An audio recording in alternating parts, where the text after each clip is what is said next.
Bonjour et bienvenue à notre première session Modifier l'équilibre au cycle moyen et intermédiaire basée sur le livre en anglais Shifting the Balance 3 to 5. Je m'appelle Michelle Courville et je suis votre animatrice pendant les 6 sessions de Modifier l'équilibre. Nous allons commencer avec la reconnaissance du territoire. Nous reconnaissons que Dyslexie Canada et IDEA Ontario desservent les citoyens sur tout le territoire traditionnel des Premières Nations, des Inuits et des Métis dans tout le Canada. Nous reconnaissons et apprécions profondément leur lien historique avec notre pays.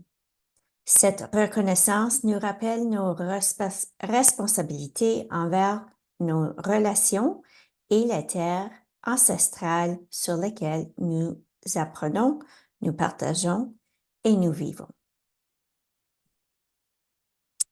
Et bonjour tout le monde, bonjour et bienvenue. Nous sommes très heureux d'être ici, de vous voir avec nous ce soir et pour les prochaines sessions de cette étude de livre.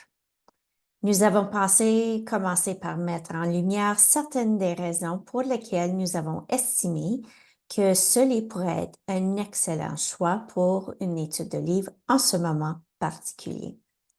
Avant de le faire, cependant, nous aimerions rappeler aux participants ici que nous allons explorer Shifting the Balance, 6 Ways of Bringing the Science of Reading into the Upper Elementary Classrooms, et non le premier livre Shifting qui était destiné aux premières années et aux classes primaires.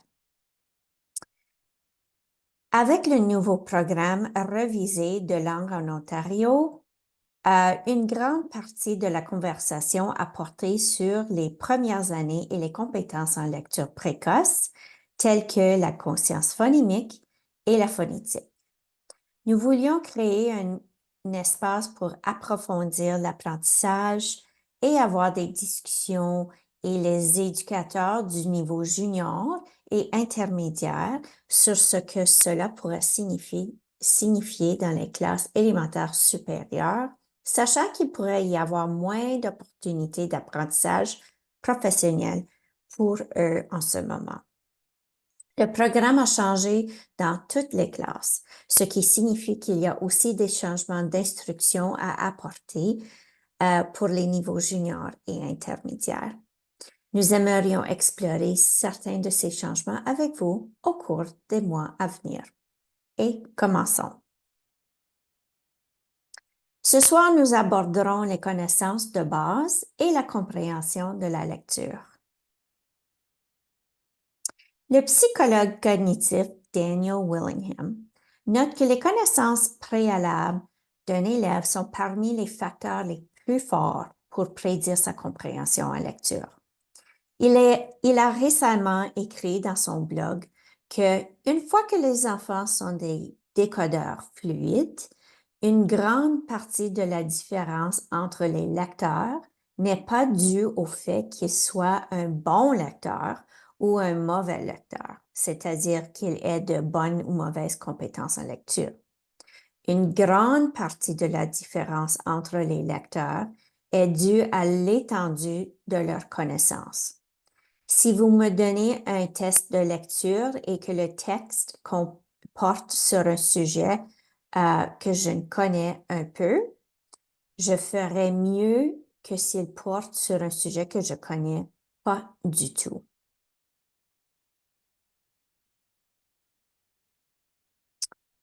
Shifting the balance ou modifier l'équilibre commence par se référer à 2 modèles des composantes de la lecture. Le modèle simplifié de la lecture et le modèle de Scarborough. Ceci nous aide à comprendre quelles compétences individuelles contribuent à une lecture habile. Ils présentent tous les deux la compréhension en lecture comme un résultat ou un produit final, c'est-à-dire que la capacité à lire habilement pour comprendre est le résultat de l'interaction de nombreuses compétences linguistiques, cognitives et académiques différentes. La compréhension du langage et la reconnaissance des mots sont toutes deux nécessaires pour que la compréhension en lecture ait lieu. À la page 15 du livre, ça dit que la compréhension en lecture ne commence pas avec le texte, mais avec la compréhension du langage. Lorsqu'ils se rejoignent, chacun contribue à la croissance de l'autre. Le premier malentendu mentionné dans le livre est le suivant. Étant donné que nous vivons à une époque où nous pouvons tout googler sur l'Internet, la construction des connaissances est moins importante qu'auparavant.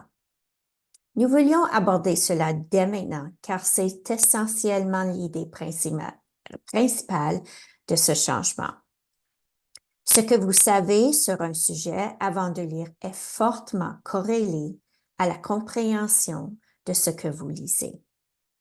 Les enseignants peuvent intentionnellement aider les élèves à acquérir des connaissances préalables sur un sujet avant de lire.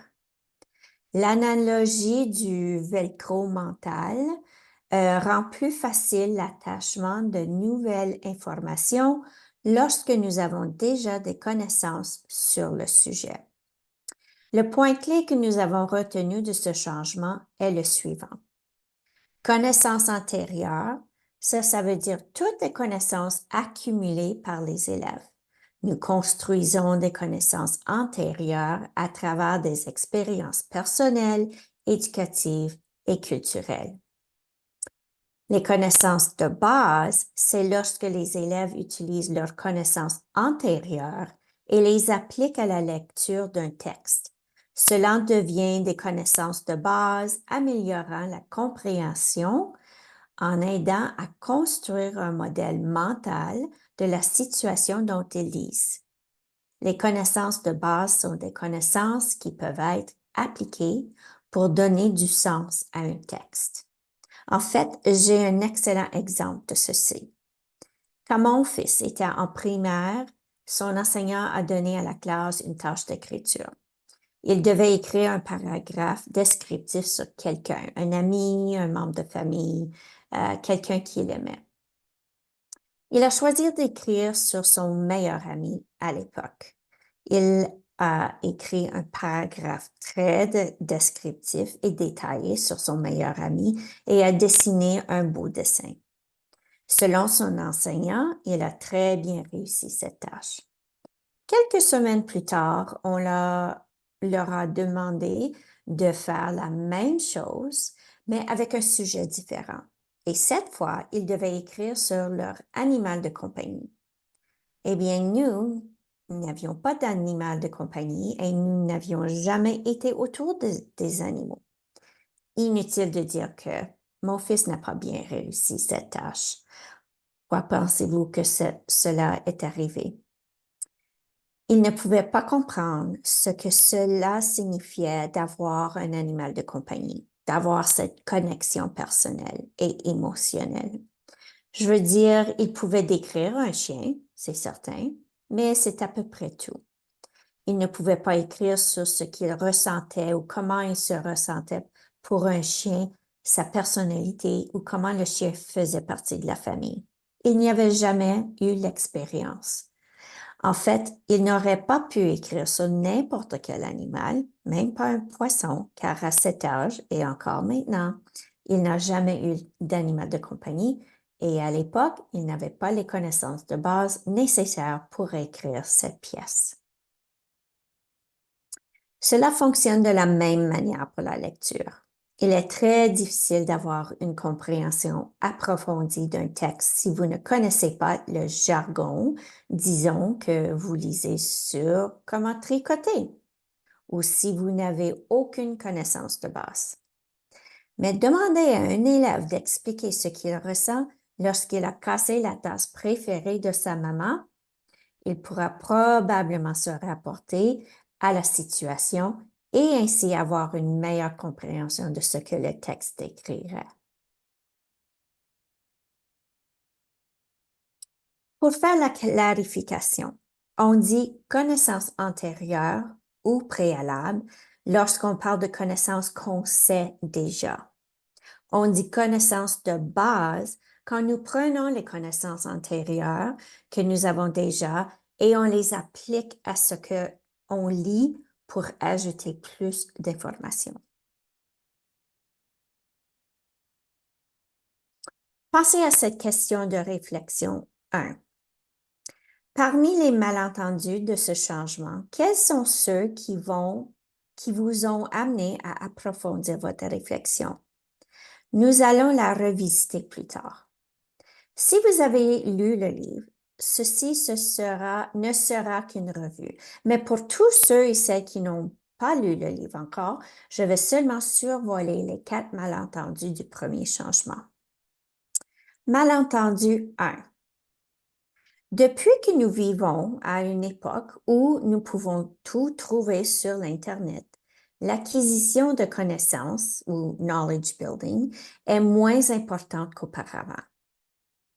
On peut favoriser l'équité en aidant tous les élèves à acquérir des connaissances de base afin de rendre les textes plus accessibles à tous. Ce qui pourrait paraître comme une difficulté à inférer ou à déduire pourrait en fait être un manque de connaissances qui leur permettrait de compléter les informations manquantes ou implicites. Bien sûr qu'on peut utiliser Google pour s'informer. D'ailleurs, afin de bien comprendre, on doit avoir les connaissances préalables à ce sujet avant qu'on commence à lire, comme le velcro mental. Alors, selon Daniel Willingham, qui constate que le plus il y a de crochets sur notre bande velcro mentale, plus il y a de place où les nouvelles connaissances peuvent s'accrocher. Malentendu 2. La connaissance n'est qu'une question de fait. Genre de connaissances culturelles et linguistiques, stratégiques, textuelles, de mots ou du contenu. Ce ne sont pas seulement les connaissances factuelles qui comptent. Il existe différents genres, diverses formes de connaissances, comme culturelles et linguistiques, stratégie, expérience, processus, texte, mots et contenu.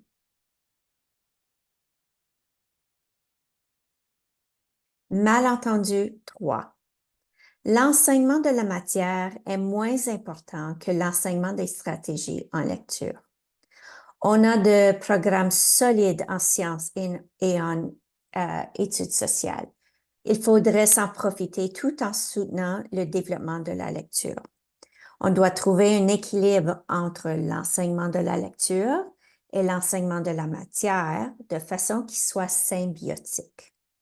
Ce n'est pas l'un ou l'autre. Autrement dit, enseigner des stratégies de compréhension essentielles, notamment inférer, visualiser, dans un contexte d'acquisition de connaissances. Et malentendu 4. Pour développer les connaissances, il suffit d'exposer l'élève à des textes informatifs.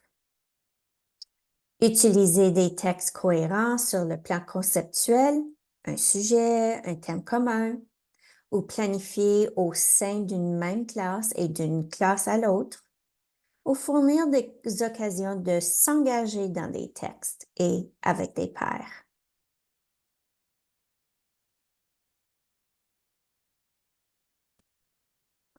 Nous aborderons des changements qui exploiteront des stratégies d'enseignement qui soutiennent l'acquisition des connaissances de base au fur et à mesure qu'on développe la compréhension.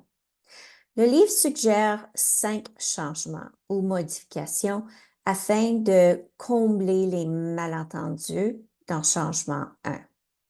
Des routines d'enseignement pour aider les élèves à acquérir des connaissances de base, y compris la planification intentionnelle pour acquérir des connaissances de base, expérience de texte interactive, l'enseignement avec des ensembles de textes comme text sets, portant le même thème ou sujet, les élèves deviennent les experts, acquérir les connaissances de base avec des images et multimédia. Nous porterons surtout attention sur 2 points clés à retenir. Expérience de texte par la lecture à voix haute et lecture en binôme, et comment enseigner et créer des collections de textes. L'efficacité des lectures à voix haute et des lectures partagées avec les expériences de texte. Le but de réparer des expériences de texte interactives est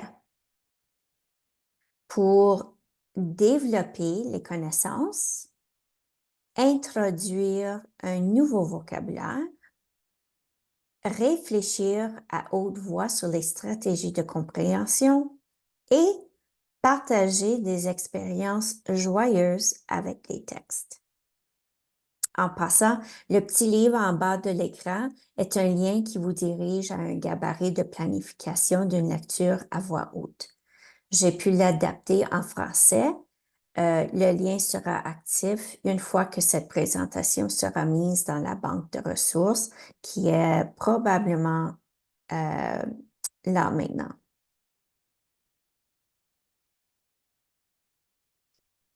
L'efficacité des lectures à voix haute et des lectures partagées. Expérience de texte. Les expériences de lecture à voix haute permettent d'immerger les élèves, ce qui contribue à développer la compréhension de la langue et les connaissances de base essentielles à une lecture indépendante et efficace. La lecture à voix haute n'est pas le seul moyen de faire vivre une expérience de texte interactive. La lecture partagée, qui permet aux élèves d'avoir un exemplaire du texte sous les yeux, peut également offrir de riches possibilités d'acquisition de connaissances, tout en permettant aux élèves de s'exercer au décodage. 4 facteurs pour planifier une expérience de texte. Choisir un texte, préparer pour la lecture du texte, déverrouiller le sens du texte et mettre le tout ensemble. Regardons à cela en plus de détails. Choisir un texte. Considérez la qualité, difficulté et l'utilité des textes. Sélectionnez une gamme de textes qui suscite l'intérêt des élèves. Préparez la lecture. Avant la lecture, identifiez la raison pour laquelle vous avez choisi le livre. Activez ou renforcez les connaissances antérieures et préenseignez le vocabulaire essentiel. Dévoilez le sens du texte. On fait ceci durant la lecture. Identifiez les points d'arrêt clés, comme utiliser des notes autocollants pour vous rappeler où arrêter. Pour rendre l'exercice interactif et guidé les étudiants vers une compréhension plus approfondie. Posez des questions en rapport avec le sujet. Modéliser la réflexion à voix haute. Définir le vocabulaire clé, des niveaux 2 et 3 en vocabulaire si nécessaire. Remarquer les structures linguistiques des phrases complexes. Permettre le temps aux élèves à partager avec leurs camarades. Le point d'arrêt permet aux élèves de s'engager activement dans la lecture en développant une compréhension cumulative et une boîte à outils de stratégie.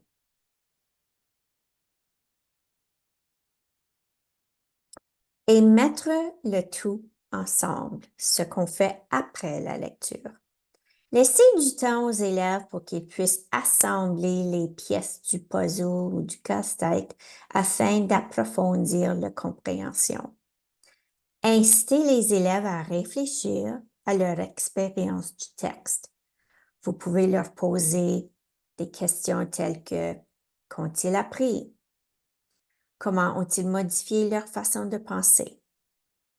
Qu'est-ce qui les a surpris et qu'est-ce qui mérite d'être approfondi, soit à l'écrit, à autre lecture ou même discuter?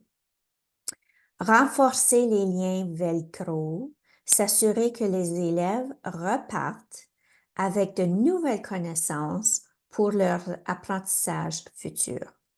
Prolonger l'expérience du texte en allant même en excursion.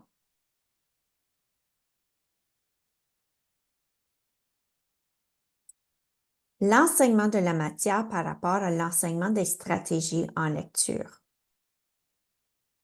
La raison compléter, c'est pour compléter le velcro mental des élèves ou créer un nouveau velcro sur un sujet spécifique en utilisant des textes dont le contenu et le vocabulaire se recoupent ou se chevauchent. La recherche constate que les connaissances peuvent être développées et exploitées simultanément grâce à l'utilisation d'ensembles de textes conceptuellement cohérents, autrement dit, de même matière, sujet ou thème, des groupes de textes qui approfondissent l'apprentissage autour d'un sujet ou d'un même texte.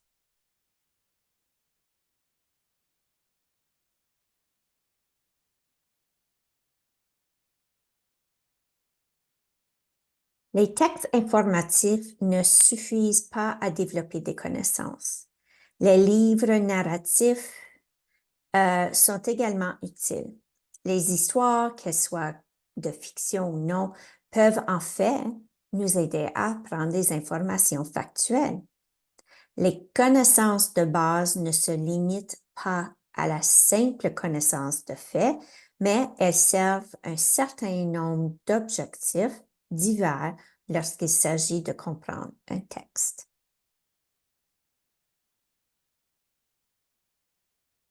Ce que les élèves apprennent en études sociales et en sciences peut être utilisé comme connaissance préalable pour leur lecture de textes informatifs pendant la période d'enseignement de la lecture ou littératie et vice-versa.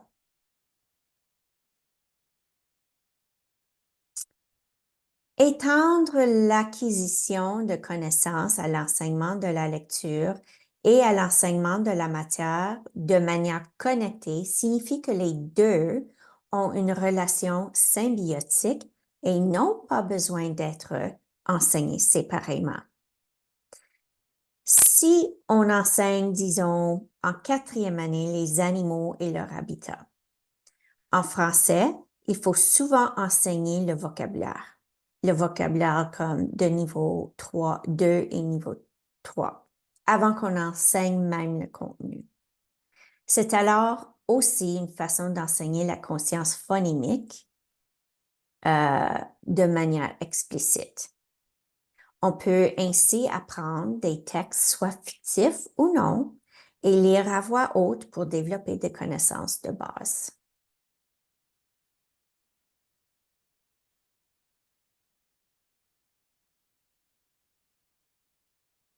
Comment pouvez-vous créer des ensembles de livres basés sur des thèmes en études sociales et sciences dans vos classes dans vos écoles? Est-ce que vous pouvez trouver autre façon d'utiliser les livres GB+, ou GB+ en action, Zap Science ou autres ressources achetées par vos conseils? Pour ceux qui enseignent l'immersion française et dont vous suivez le modèle 50-50, vous partagez vos classes avec un enseignant qui enseigne l'anglais. Pourquoi pas travailler avec eux dans ce cas? Travailler avec eux pour qu'ils puissent eux aussi lire des livres à voix haute en anglais et créer les ensembles de textes pour les sujets en sciences et en études sociales dont vous devez enseigner enfin afin de développer les connaissances de base qui deviendront des connaissances antérieures. Les cartes de vocabulaire pour les unités en sciences en 4e année ont été créées de manière décodable et sont disponibles sur Teachers Pay Teachers par Madame Esposito.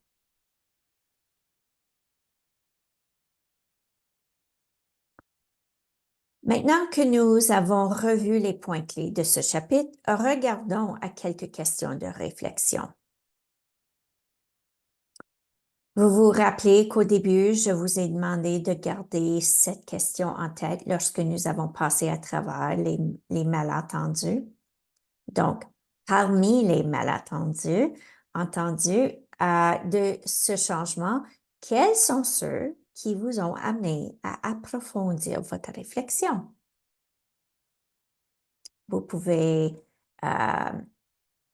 mettre une pause à la vidéo et noter des notes ou simplement attendre et répondre.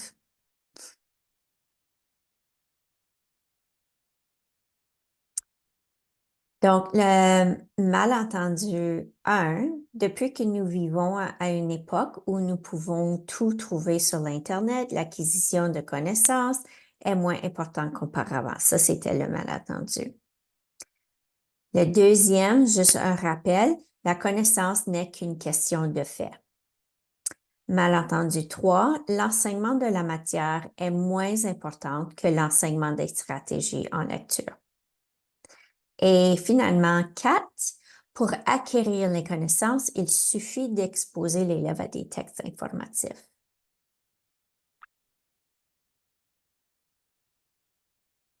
Deuxième question, qu'est-ce qui motive votre plan actuel de développement des connaissances?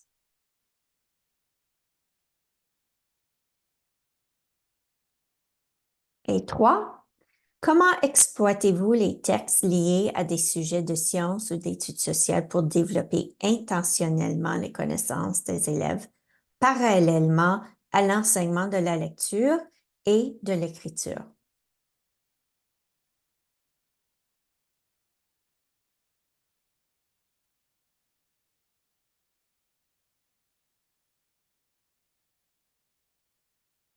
Et voici autre question. Y a-t-il des questions ou des concepts clés que vous aimeriez partager? Et quelle stratégie allez-vous mettre en œuvre cette semaine pour approfondir la compréhension de la lecture de vos élèves?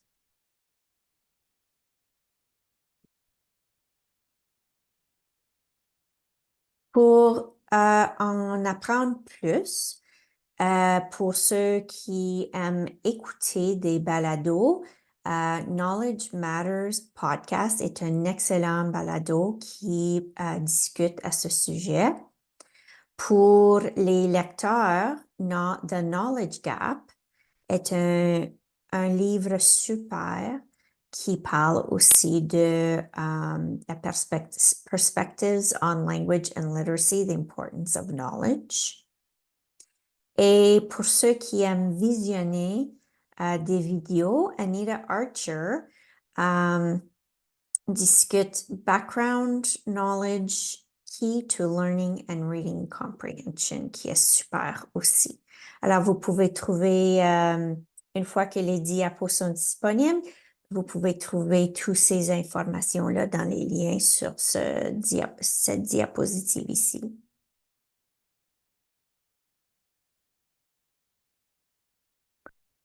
Et c'est tout. Alors, nous vous remercions pour avoir participé à notre première session de modifier l'équilibre en lecture et nous vous verrons bientôt pour la prochaine session. À bientôt.